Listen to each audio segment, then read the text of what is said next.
On for the most hated father in America, accused of murdering his 3 beautiful young daughters.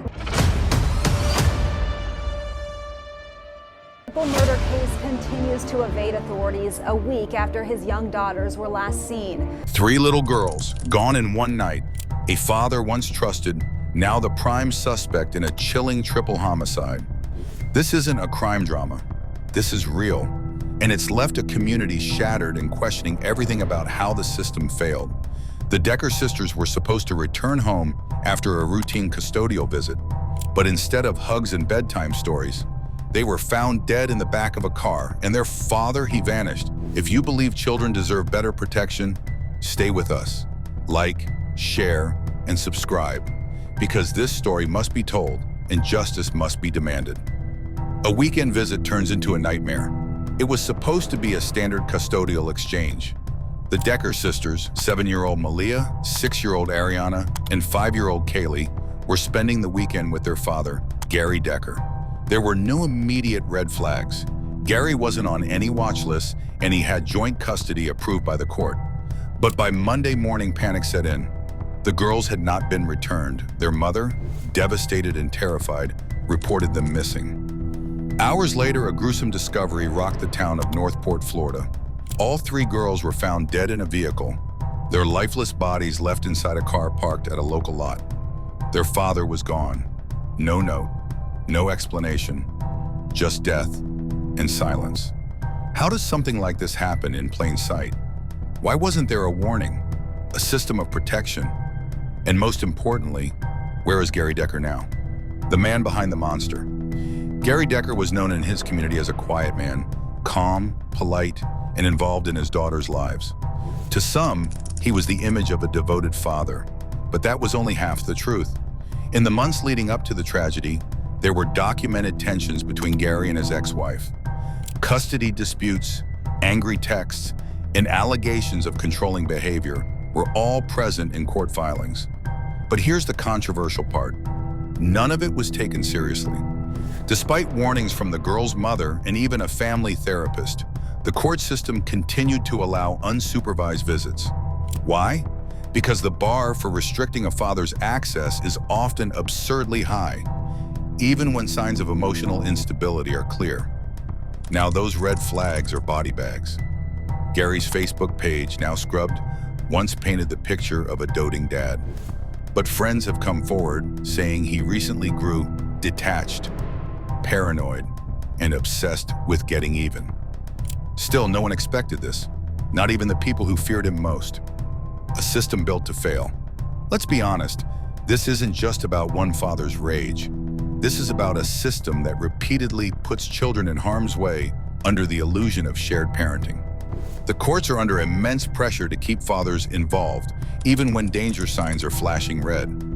Family court judges often default to 50-50 custody, not because it's safest, but because it looks fair. In the Decker case, multiple professionals reportedly raised concerns about Gary's emotional stability, but the court granted unsupervised visitation anyway. Why? Because the system still views domestic violence as something that happens between adults, not something that spills onto children. And when women raise concerns, they're often dismissed as bitter exes trying to weaponize the courts. It's a narrative that's as dangerous as it is outdated. In this case, those warnings cost 3 young girls their lives. It's time we stop pretending that equal rights in custody always means equal safety. Because when judges play roulette with children's lives, tragedies like this are not just possible, they're inevitable. And let's not forget, Gary Decker was known to the system. He didn't come out of nowhere. This wasn't a sudden snap. This was a pattern, and yet no one stopped it. The manhunt and the media blackout. As of now, Gary Decker remains at large. The FBI has joined local authorities in a multi-state manhunt. Some believe he's hiding in the woods. Others think he fled the country. Yet the media coverage, it's been strangely muted. Compare this to other high-profile missing children cases, where the national news cycle goes into overdrive. So why is this one flying under the radar? Some say it's because the suspect is the biological father. There's no mystery kidnapper, no exotic plot, just a man who snapped. but others suggest something darker, that the media is hesitant to highlight custodial killings because it forces a confrontation with how often the family court system gets it wrong. The numbers are horrifying. In the U.S., an estimated 58,000 children a year are forced into unsupervised visits with abusive parents, despite documented evidence. And hundreds of children have been murdered by a parent during court-approved visitation over the last decade. But those stories rarely get headlines, because to admit the system is broken means we'd have to fix it. And fixing it means admitting the uncomfortable truth. Sometimes the villain is the parent the court told us to trust. And now, 3 innocent girls have paid the price. Where's the outrage? If this were a stranger abduction, protests would flood the streets. Candlelight vigils, hashtags, national calls for reform. But because it was their father, it's treated like a family tragedy. That term, so sanitized, so neutral, it hides the brutality of what happened. This wasn't just a tragedy, it was a preventable massacre. And the silence surrounding it is deafening. Where are the lawmakers? Where are the judges who signed off on the custody? Where are the child welfare advocates who should have protected Malia, Ariana, and Kaylee?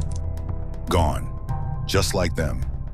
And unless we start asking the right questions, this will happen again, and again, and again. 3 young girls will never grow up because the system meant to protect them prioritized procedure over people. The Decker sisters are gone, but their story must not be forgotten. If this made you angry, good. Share this story. Demand accountability. Push for reform in the family court system. And most of all, remember their names. Malia, Ariana, Kaylee. Don't let their story become just another file in a broken court system. Subscribe for more raw, uncensored truth, because justice doesn't happen when we stay silent.